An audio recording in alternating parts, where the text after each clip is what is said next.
Hi, Laura Rawlings here, and welcome to the Radio Academy podcast. This week is Mental Health Awareness Week, and the theme of this year's campaign is anxiety. Now, radio and audio is the home of some of the most passionate and driven professionals in the creative sector, and we all feel anxious in our work from time to time. Anxiety is a totally normal emotion in all of us, whether that's the pressure to deliver day in, day out, our career prospects, our work-life balance, our working relationships, or anything else. At the Radio Academy, we want to learn how we can support colleagues feeling anxiety in their work lives. And to do that, we'd like to hear your stories of your experiences so that we can get together the right resources and right experts to provide some help. There's a form on our website. It's totally confidential if you want it to be, but we'd really appreciate hearing what you're going through or have gone through in the past. This week's podcast episode might provide some stimulus, something to reflect on. The presenters at Absolute Radio have sat down to talk about their own experiences with mental health and anxiety for two special programmes they've called Time to Listen. We're grateful to them for doing that and for sharing those programmes with us. There are two programmes, both are on our website now for you to listen to, and we're sharing one of them here as this week's podcast. So I'll hand over now to Claire Sturgis and her colleagues Balin Leonard, Leona Graham and Jay Lawrence. Thanks for listening. This is Absolute Radio, and the following programme contains conversation about mental health, grief, anxiety and depression. If you need support in these areas, please visit absoluteradio.co.uk/time to listen. Or if you need urgent support, please call the Samaritans on 116 123. Absolute Radio. Time to listen. This is Time to Listen on Absolute Radio for Mental Health Awareness Week. I'm Claire Sturgis, and for the next hour, we're going to do something we've never done on the station before. We're going to talk about anxiety, what it is, how it affects people, and how you can cope with it. But we're going to do it slightly differently. Anxiety can affect us all, and it can affect us in so many different ways. It doesn't matter who you are or what your job is. So I'm going to be joined by members of the Absolute Radio team, the family, Balin Leonard, Leona Graham and Jay Lawrence, who will be sharing their stories of anxiety and what they've done to manage it. We'll also be joined by Wendy Robinson from CALM, the Campaign Against Living Miserably, who will be able to offer expert advice because we're not trained, but like you, we have our own stories to tell. And you can join in the conversation too on our socials at Absolute Radio. And if you need help, you can find out lots of information and where to get support. That's on our website at absoluteradio.co.uk/time to listen. This is Time to Listen on Absolute Radio. Wendy, welcome. Thank you so much for joining us. Can you briefly tell us what you do for the CALM charity? Yeah, so CALM, which stands for Campaign Against Living Miserably, does exactly what it says. We're there to try and support people. I'm responsible for the services part of it, which is there to really think about how we can help people with loads of mental health challenges, as anxiety is one. In the UK, 125 people die by suicide each week, a staggering 18 people a day. 75% of these suicides are male. And if you're struggling, then please remember this number. It's really important and puts you directly in contact with a member of the CALM team. It's 0800 58 58 58. That's 0800 58 58 58. So joining me today are fellow presenters Jay Lawrence, Leona Graham and Balin Leonard. First of all, I'm going to ask you all today, how are you doing? Good, thank you, Sturge. Good. Glad to be here. Well, thank you so much for agreeing to do this, because, I mean, it's a big deal, isn't it, Jay? Yeah, I'm not going to lie to you, actually. I felt all right about it, but in the last 5 minutes, it's kind of ironic, really. I feel sort of anxious about talking about anxiety in a way. My mouth has gone suddenly very dry. Balin, how are you doing? Yeah, I'm okay. I'm actually, maybe excited isn't the right word, but I think it's so great to be able to talk about this stuff with people that, you know, from my perspective, you look at and think everybody's got it all together, and then you realise just below the surface everybody's the same and everybody's dealing with something. So I think it's a great thing. Hopefully we can help some people. Jay, can we start with you? Is that okay? Of course, yeah. I know you have been very open and honest about your personal dealings with mental health and anxiety.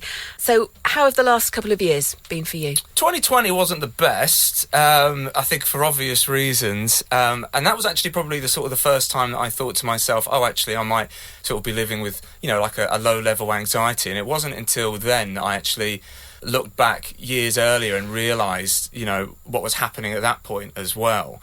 I think sometimes my anxiety is acutely work-related. Now, that is not saying that anything particular about work, but what it means is that I feel almost, I think guilt is the word that I think about. I think, at the moment, I work in the evenings, I work late at night, and, back when I was, trying to get into radio and all of that, I was working here, working there, and there might be like a Wednesday, let's say, where I wasn't working, and I felt so much guilt, like I should be doing something. And it wasn't until, maybe a year or so ago that I actually realised, that probably kicked off in 2013 or 2014 really. And I remember actually because Sundays were the only days that I could feel okay, because Sundays are like, the chill day. Do you know what I mean? I could put the football on and I can relax. But every other day, including Saturdays, I felt like I should be doing something, and I felt anxious. So that's when I literally have to put on my really chunky noise-cancelling headphones and put on some ASMR. I'm that guy that puts on ASMR, listening to people whisper in their ears. If it sounds weird, it is a bit weird if you're not used to it, but it does help. Or I put on music or something like that. And then sometimes, a lot of the time actually, I don't even play anything. I just have it on and it's almost just silence. And I do that on the train. Yeah, and I just need to kind of block things out. It is. Sometimes I don't want to listen to anything. When you said you felt guilty about not doing something in the day, what kind of things did you think that you should be doing? That was a good point. I don't know. It's so. Did you feel you should be working? I feel like I should be working because, so for example, I'm on at 10 p.m. right? So I'm on at 10 p.m. Now, if I'm on during the day, I don't feel that guilt because I'm working in the day. If I'm working in the evening, I'm like, well, everyone else is working. Like my other half nearly always works from home, so she's working from home. I'm not working. I need to be doing something. I need to be helping my career or something. Do you know what I mean? Especially in this industry, I feel like I should be. You've got a very good question there, Leona. What should I be doing? Yeah. Well, that's another reason why I feel anxious. So you feel bad about sort of sitting down and watching a programme, having your evening? I don't really do that. You won't do it? I don't do that much because I feel like I shouldn't be. I feel like I shouldn't be doing this. So I try and be busy in whatever way. So your question of, what should you be doing? That question alone is what I would be worrying about. Wendy, you were going to say something. It was when you were talking about actually putting on your headphones and that being something that cancels the world out. And I think that's a really brilliant way of describing it, because that's what anxiety often is. It's like our minds are always wanting to look out for danger. Now, let's remind ourselves that that's a good thing. But unfortunately, it's not necessarily always working to our best advantage. So it's looking constantly. What's wrong here? What am I not doing? Is there danger? So with you, it might be, is there a danger? I'm not doing enough. I'm not doing the best for my career. So it's a good thing that's gone a little bit awry. So anything that you can do that's like, resting or exercise, being out in nature, cancelling the world out, just gives your brain that rest. I think a lot of people can relate to what you're saying about feeling like you should be doing something, and not just kind of in the industry that we're all in, where you kind of for years struggling and striving to get anything, and then when you do get it, you never feel like you've got it forever. And I think a lot of people in a lot of different jobs and industries feel that way, because there's something about society that means if you don't have job security, even if you do have a job, but you don't have kind of lifelong job security, which very few people do, you constantly feel like it could be taken away, and then what do I do? And I think that that's something that a lot of people can relate to, and it just means that all of us end up not relaxing ever. Yeah. Anxiety generally is a fear for the future. It's things that we're worried might happen.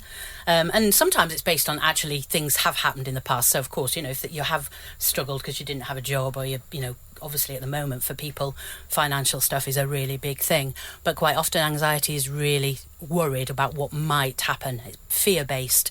I mean, at Calm, when we hear from people, quite often they're letting us know that they're just struggling with general life issues and challenges that become overwhelming. Because, as I said before, anxiety happens to everybody all the time. But once it starts happening regularly, sort of overwhelming, and starts to shape your life, then that's when perhaps you need to say, actually, I might need to get some help and talk to somebody about this, because actually life's not meant to be like that. The anxiety that I feel, I think, is definitely of what might happen in the future. Jay, before I ask you to choose a song, I just want to say I really identified with, because I work evenings as well and at weekends, so I used to worry about not working when I wasn't on the radio, but the way I cope with that now is, I am going to watch that TV show, I'm going to binge something on Netflix, I'm going to go to the cinema because it's all content. So technically still working. It's still working. Go to the cinema, go and train, go for a walk, it's all content. That means tax deductible. Yes. Catch up on our Time to Listen series at absoluteradio.co.uk or on the free Absolute Radio app. If you're currently having a difficult time and need any help or guidance, then you can head to absoluteradio.co.uk/time to listen, where you can find support and links to charities like Mind, the Samaritans, and of course Calm as well. And remember, you're not alone. The organisation Mental Health First Aid England estimate that 1 in 4 people each year experience mental health issues at any one time. 792 million people are affected by mental health issues worldwide.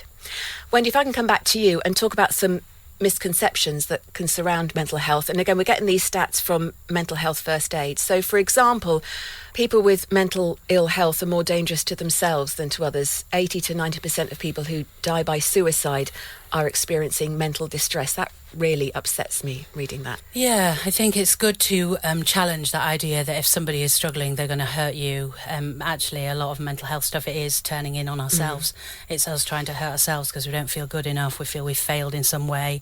Certainly what we know at Calm about suicide and suicide feelings, it's not necessarily that somebody doesn't want to be alive anymore. They don't want to be alive like this anymore. They can't cope with all the kind of pressures that are on them. Often they feel like a burden. They feel that people would be better off without them. And all of that is all inside your head. And so really one of the big things, whether it be anxiety or any mental health matter, talk to somebody. Talk to somebody you trust. Let them know how you're feeling. Because you stay locked in your mind goes round in loops and doesn't necessarily help you out.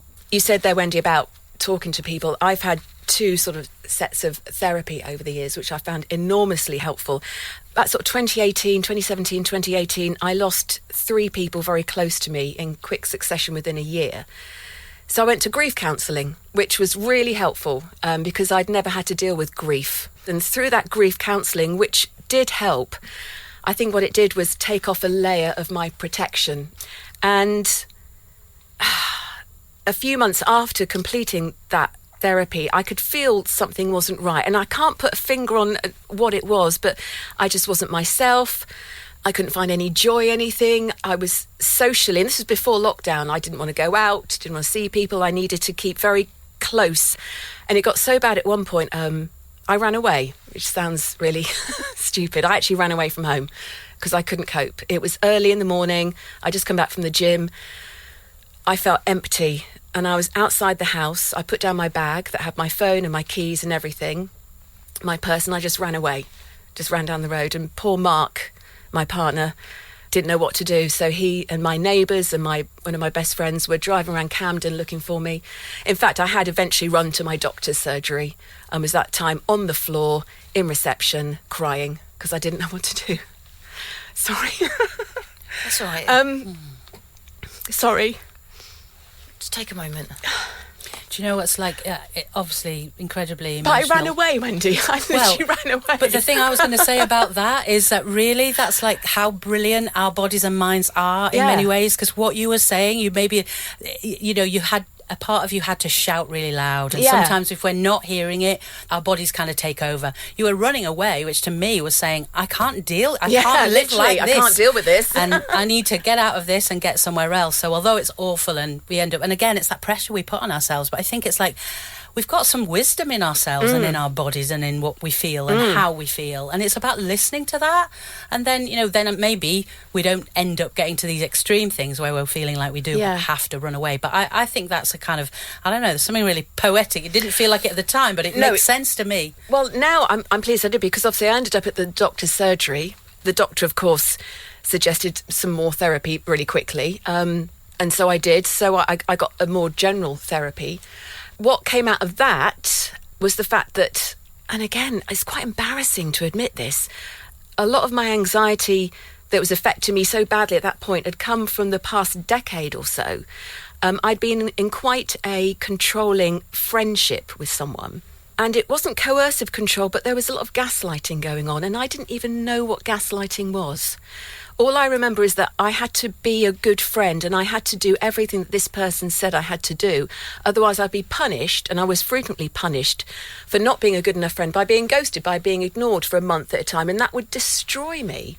And Leona, you asked me to try and describe what gaslighting was. Yeah, could you say again? Because So my understanding, Wendy, of what I went through, in our friendship, I was made to doubt everything I did, from my body size to my fitness levels to my intelligence to the job I do. I doubted everything. I was made to doubt everything. I had no confidence because it didn't match up to what they think it should be. It turned out that in the end, I was friend dumped anyway, so I never got a chance to repair it, and they were gone. Thank goodness, because I think to this day, if they hadn't have gone, I would still probably be in that situation. So I'm trying to get to the final point of this, guys. So once I had that, I thought, well, surely now I have that knowledge, I can now deal with my triggers. But there was still something that wasn't quite right. I remember sitting down, I think I had 2 sessions left, and she said maybe we ought to look at medication, because she said, my diagnosis for you is high anxiety and mild depression, which I went, okay, that's fine. But before we do that, I'd like to talk to my GP again. Because I wasn't against medication at all, because I think medication used correctly can be very helpful for anxiety. I then, 2 or 3 days later, was listening to a podcast, 3 women my age talking about makeup and perfume. That's my thing. And one of them very offhandedly just mentioned their perimenopausal symptoms, and literally that was it. I'm perimenopausal. I was the right age. I went back to the therapist and said, I think I might be perimenopausal. And she said, no, I think you are depressed, so I think you should try the medication. I said, well, I'm going to say no. I'm going to go and talk to a menopause specialist. And within about 6 or 7 months, I'd had my hormones measured and balanced. I am on HRT, I'm happy to say that. And I now feel great. I still have anxiety, but I know my triggers. I know what to do. I have my little mental health toolbox in my head. So when those triggers come a little bit overwhelming, and they did today, coming in here today on the tube, I had a little cry. I just did my little mental health exercises and I felt fine. So sorry, that was a very long-winded... No, it's good. Me and you have often talked about that particular topic, haven't we? I mean, if I ever have a problem, I often message you immediately. We've got that kind of friendship, haven't we? And I hope I'm a good listener. You are a fantastic listener. It's one of the reasons I do come to you. And so our WhatsApp conversation is quite lengthy if you go right back. And I did ask you about that very topic about a year ago, what's going on for us as women. So it was good that I felt that I could come to you with that. So, you have got that kind of warm side to your personality, what would make me feel like I could open up that. And it's good to hear your story today and how you came to that. And it means the world that you saying that I'm a good friend to you, because I felt I was a terrible friend for many, many years. And I'm not. I'm a good friend. I know I am. Absolutely the opposite. You will be the first person I would think of. Thank you. And when we come on to my story, I'll explain, what happens with me. And if I do reach out, I often go to you immediately. And you said yourself that you were embarrassed to say that, talk about that relationship with the person that you were being gaslit. I don't think there's anything embarrassing. No, it's weird, isn't it? I feel okay talking about it now, but it is embarrassing that I was sort of taken in for so long. When you took a step back from it, were you able to see it as a whole? Did it need to be pointed out to you? It did need to be pointed out to me by people I care about. And now, with the benefit of hindsight, I can see how quite often I was sometimes ring-fenced by people I care about just to protect me a little bit. I think and that actually can hurts happen me. In families as well. I think so, Belin. I think so. Toxic friendships where the control is kind of overt. I think it happens in my family, but almost from a loving standpoint, where my family doesn't understand why I would want to. I'm from Tennessee. I obviously live a long way from home, and have since I was 18. Went to New York and then moved to London, and nobody in my family ever got out of my town, which is fine. But they never understand why I would. So the way that it would manifest itself with them was saying, why don't you just get a job here? Why don't you stay here? Why do you need to go? I don't know how you do all these things. And kind of, not that I need them to applaud anything that I've done, but they certainly don't. They would be just as proud, or more proud probably, if I stayed at home. And so while it's not exactly the same thing, the way that has kind of manifested itself in my life is that I constantly go, well, am I good enough to be doing? Why? Who do I think I am? You know, going off and doing something that nobody else in my family has done before. Am I good at, am I fooling myself? Maybe they're right. I should just not do all that stuff. So it's a different thing, but it feels like the same thing, the same effect on you. I think it is, Wendy, because I think the person doing the gaslighting, I'm not saying they're an evil person. I think they certainly, now with the benefit of hindsight and what I experienced and saw, probably had a lot more issues than I realised at the time, and probably still do. Yeah, and I think what you're saying there as well is something about doubting yourself. We doubt ourselves. And again, I think that's a bit of kind of the anxiety quite likes that we, a healthy thing is that we should question, is this good for me? Is this right for me? Do I want to go and live there? Is this the right job, the right relationships? All those are good things. But then in that space, if somebody we trust, whether it be a friend and especially like family, that people that we expect are and genuinely are there to protect us, if their worries then become our worries, then you can see where we get really confused and you just don't know what is the right thing. And so that thing of like, how do you come back to yourself and start to think, actually, what do I feel? What do I want? And your example of talking to each other, at Calm, that's one of the big things that we're always talking about. Talk to a mate, tell a mate. So for you, if you're struggling, speak to someone, but if you're the friend and you're not struggling, you're okay, just keep an eye out for your friends. Check out if they seem to be withdrawing or they seem a little bit more anxious than normal. Just asking each other, are you okay? How are things with you? Just the little questions can open up a massive thing. I also, as you were saying, Wendy, talking does help, and I found that if I do, because now I know my triggers, and I feel at the moment, certainly today, I feel I'm in control of that anxiety, and if I do get anxious, I know what I can do. But that also involves, if I'm out and about and I'm not with people I know, I have been known to talk to strangers. Also, if you do it in Pret a Manger, you quite often get a free coffee. That worked not long ago, actually. So maybe without knowing it, you're doing something there that's called a grounding technique. Okay. So actually where you do something that brings you right into the present. That's exactly how I feel I'm doing. And I want to be mindful. I want to be here. I want to be now. I want to talk to that person behind the counter about their amazing tattoo. And it makes me feel great. Yeah, because remember, anxiety is usually about fear of what might happen in the future. This is Time to Listen on Absolute Radio.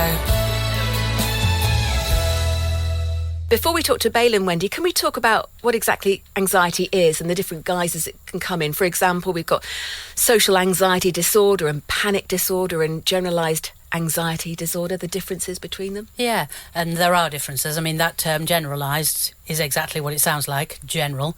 So it can be where you're feeling worried, scared, restless, you can't sleep, but you don't know exactly what it is. It could be anything and everything.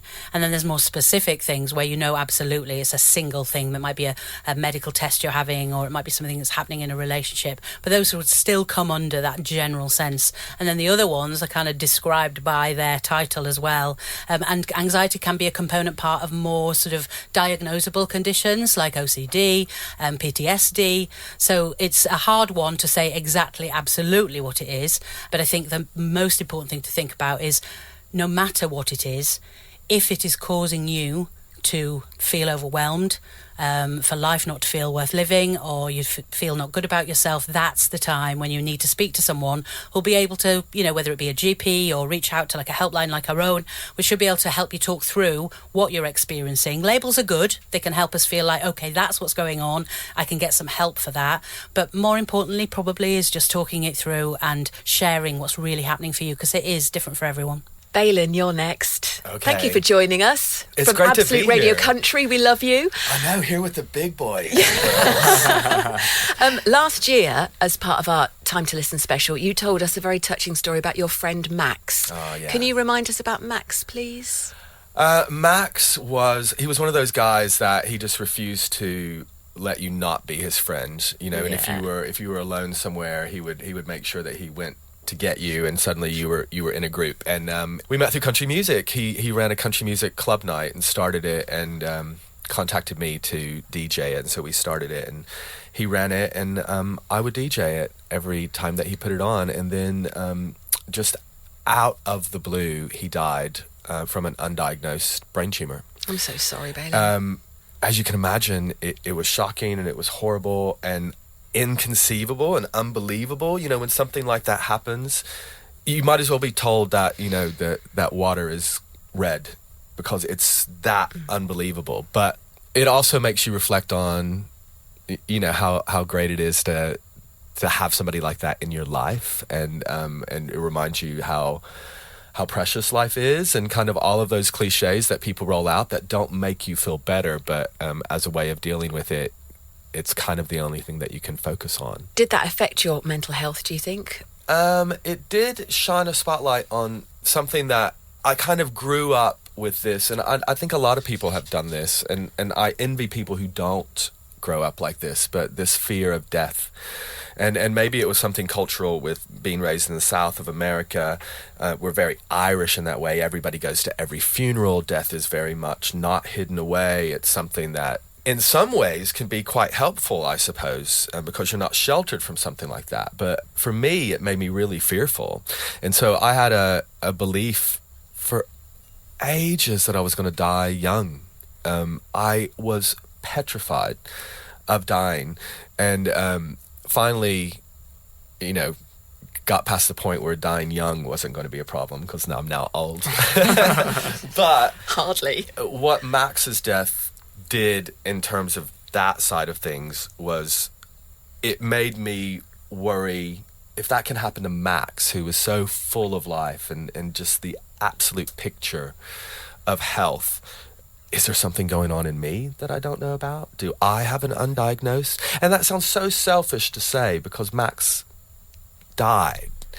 But it did start worrying me. You know, anybody could die at any point. And that is a really crippling thing to walk around with in your life. And that, coupled with the grief of losing somebody that you love. We were getting ready to go on Max's stag do for his wedding. You know, like a couple of months after he died. And I don't know that I did actually deal with it, because it brings up not only the way that you feel about that particular person dying, it brings up how you feel about death. You can spin yourself out into thinking about your own death, and it just becomes this big ball. Do you find there's pressure, and people say, oh, life is short, so you should enjoy it? And I find that almost a pressure. I'm thinking, what should I do to make sure I'm enjoying it? I absolutely find it a pressure, because that's something that, you know, people say, you know, live every day like it's your last. It's like, well, what if I want to watch Netflix today? You know, like, I should allow myself to do that. But I can completely empathise with what you're saying when you spin out on thinking about either people that you love dying, or then you're getting worried about yourself dying. My other half calls me a hypochondriac all the time. I say I'm not, even though I probably am slightly. For the same sort of thing. It's like, you know, I feel slightly off today. What could it be? Yeah. You know, I am quite lucky in the way, you know, I had two grandparents that, you know, you could almost prepare the grief. Do you see what I'm saying? So I would argue that it's a different kind of grief, you know, in my opinion. Like, you know, if you know it's coming, I'm not saying it's any less, but it's less of a shock. Yeah, I think what we're talking about in many ways is that as human beings we like to make sense of things. But the idea of living with this sense that, am I going to die right now? Is something going to happen? That's, to me, it almost thinks like, if you're trying to cross a road all day long with traffic just going at you constantly. That's almost like the anxious brain, that it's constantly going, what's going on? What's going to happen to me? And those fears have often come from reality. Something real happened. It wasn't your brain that just made it up and decided to be worried. You actually had to live through something that was truly tragic and truly shocking. And one of the lovely things about being on Absolute Radio Country is that Max's favourite song that we ended every single club night with was John Denver's Country Roads, Take Me Home, and it was just a great song, Bailey. You know, everybody's great song. Drunk and arms around each other and having a great time, and I would always put it on, and Max would always call me down from the DJ booth, and we would throw our arms around each other and, you know, have a good old boogie and sway back and forth, scream singing it. And, you know, being on Absolute Radio Country, that song comes up a lot.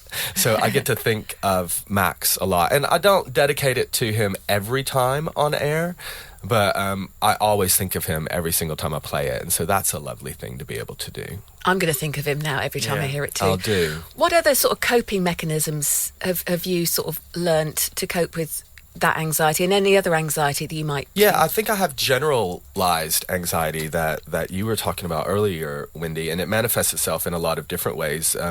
One of the ways is social anxiety, which I think that for anybody, any of us kind of in this profession, but also so many different professions that have to be kind of forward-facing and do presentations at work or anything like that.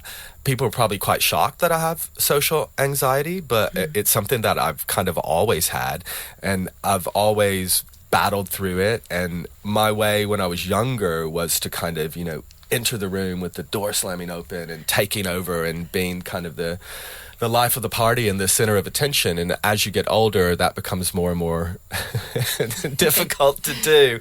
But I still very much kind of have to turn it on. And it's not that I don't want to go to these social things. It's more that I worry, how am I going to come across?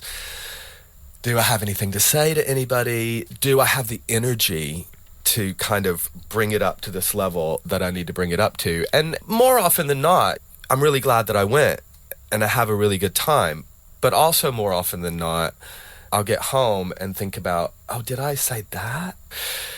Oh no, I said the wrong thing. Did they understand what I meant by that? And the way that I've kind of started dealing with that sort of stuff is mindfulness and meditation. I've got all the apps, and Jay, I can absolutely relate when it comes to ASMR. I spend a lot of time at night listening to ASMR, but I almost do it before I get there. So if I'm on the tube going to whatever social event it is, whether it's just somebody else's party that I'm going to, or whether it's something that I'm maybe DJing at or presenting something at, I start on the train, headphones in, a brief meditation from one of the apps, and then on the walk from the train to the venue, kind of counting my breaths, deep breathing. And actually one time I got to, talking about Max, I got to the door of one of the club nights, and I was still doing my kind of deep breathing, and security was letting me in or whatever, and Max came to the door, and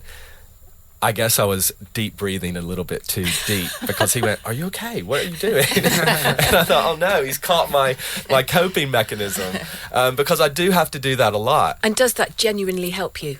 Can you bring yourself back into the moment and, get yourself back? I can, but I think it's also important for people to hear that it's also not easy.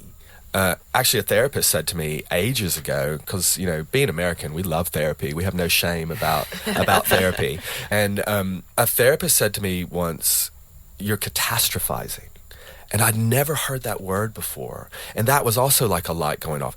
I could be crossing the street, waiting at a crosswalk, and without even trying, I would imagine that a truck veered off and knocked me down and broke my leg, and, whatever it was, I would go from zero to the worst possible thing that could happen, within 5 seconds.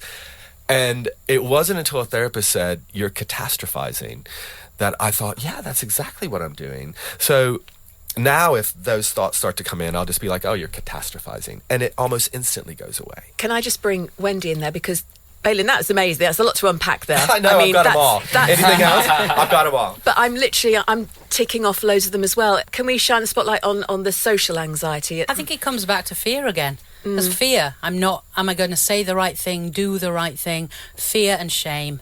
That somehow we're not really feeling that how we are and what we do is okay. That we give ourselves a kind of, checklist of things we must say, mustn't say. And I think when you just said there about this stuff takes work, of course it does. Because those thought processes at some time probably was looking after you. I also loved, Bailyn, some of the coping mechanisms you've worked on over the years.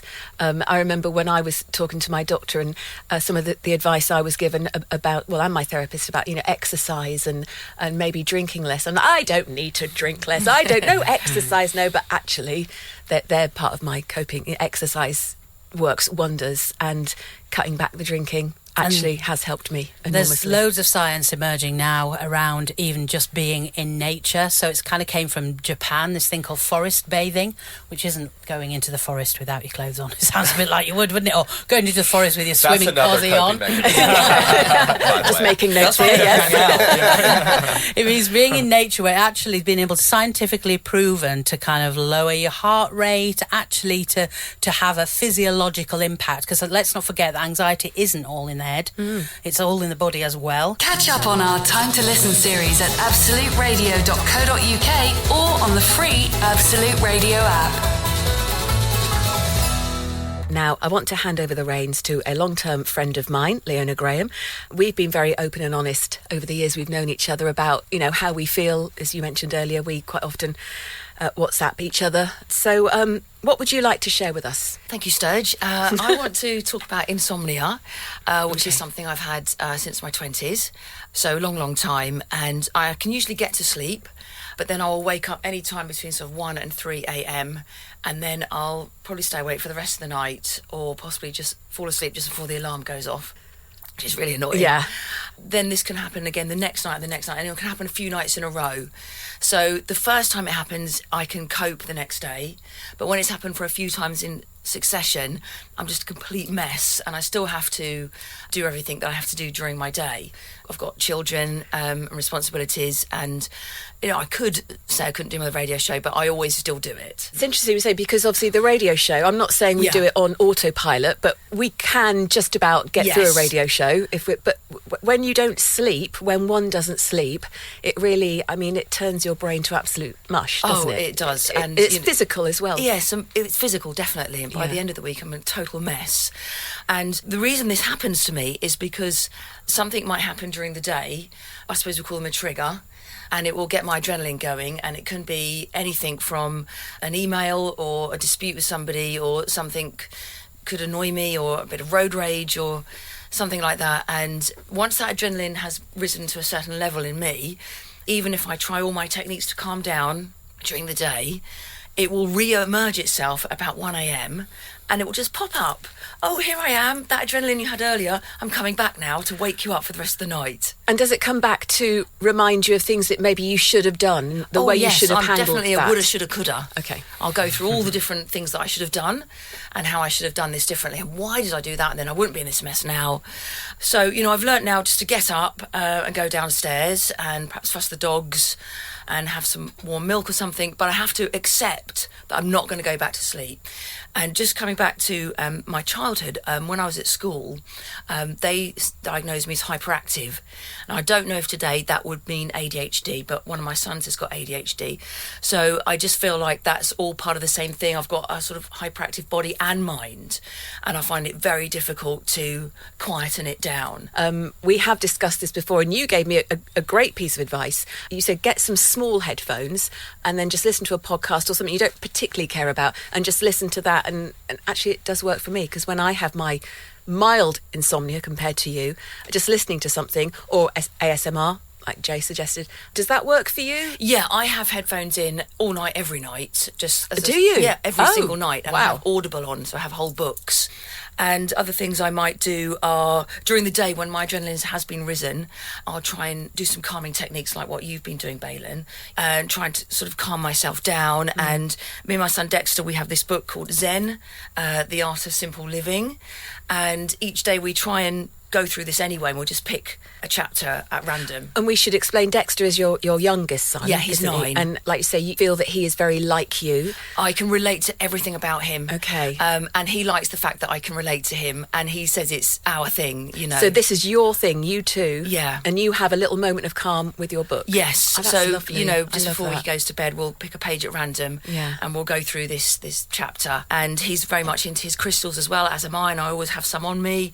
Got some on me today, and what I call sort of hippie techniques. We try and find peace and love, but that's very much as can I bring Wendy now? That mindfulness, because like you say, even doing all of these, if the adrenaline hits you at 1 o'clock in the morning, then you're up. That's it. Again, that's something that is helpful. Adrenaline in the right time, the right moment. is really good for you. It's that fight, flight, freeze situation that we will all know about. You know, you're in danger or you need to be alert for something. Your adrenaline comes, it helps you get through it. But actually, if it's coming at times when you're meant to sleep, then yeah, of course, you're facing all those challenges. But it sounds like you've worked around it a lot now. But at the same time, you do need some space to rest and repair. You also mentioned, as I mentioned earlier on, I got really like, exercise, that's supposed to help. It's really helped me. And again, talking about Dexter, you thought maybe something like karate would really help him. But then you decided, I might give it a go too. And I heard you saying on the radio not long ago how you did your first grading. Yeah, Dexter and I both do karate, which is great for mental health as well, because there's lots of mantras about it as well, a bit like mindfulness, but it's very practical. So you are literally punching and fighting and getting out all of that aggression. I feel like I've got a lot of anger inside of me, and I can bring that out. Well, can we talk about that, Wendy? Because you mentioned with the anxiety, but also anger as well, and trying to get that out. We all do that. There's kind of accepted wisdom around depression in a sort of simplistic, if you like, way of thinking about it. But sometimes it's like if anxiety is worrying about the future, depression is worrying about the past. And it's where you're thinking about what you could have done, should have done, and actually need to kind of understand. Again, back to that thing, we like to make sense of things. And often, if we're worrying about the past, we've got stuck in one particular narrative about something. I think that's why it's much worse in the middle of the night, because I've got nobody. I can't message anybody because they're all asleep.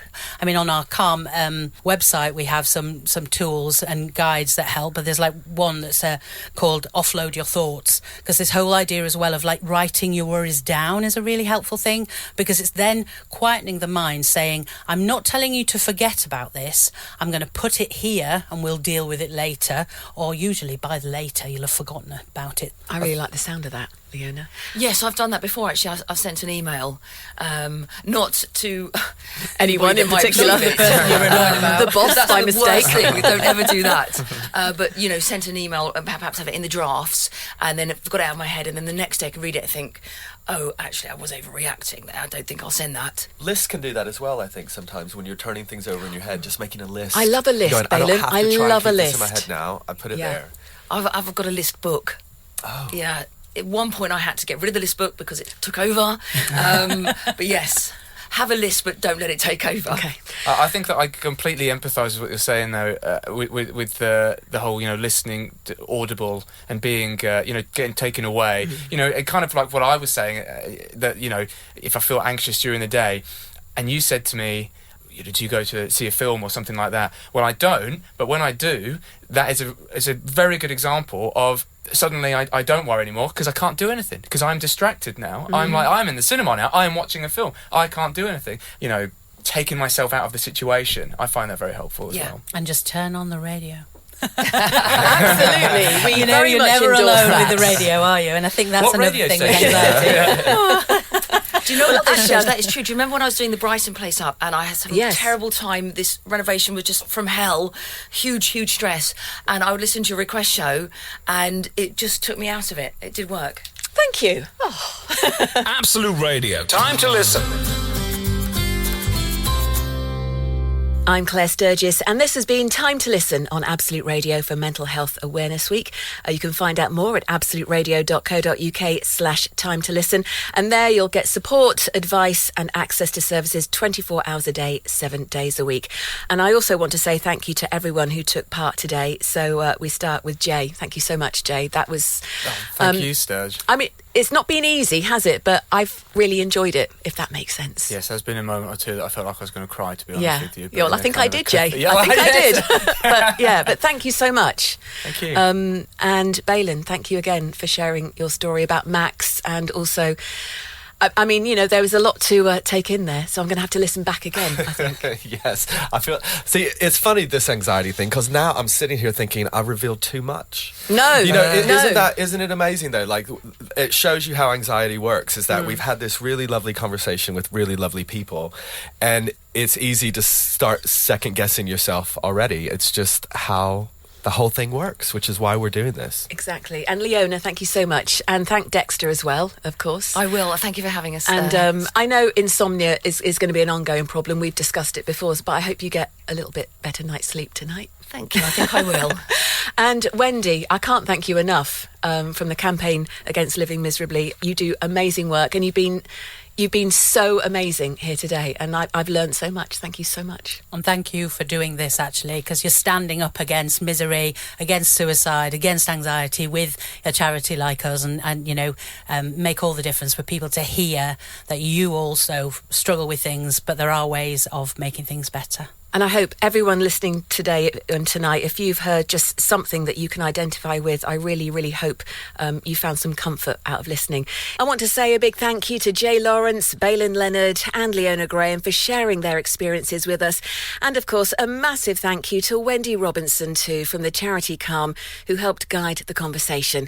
If you missed any of the show or would like to listen back, you can download the free Absolute Radio app. This is Time to Listen on Absolute Radio.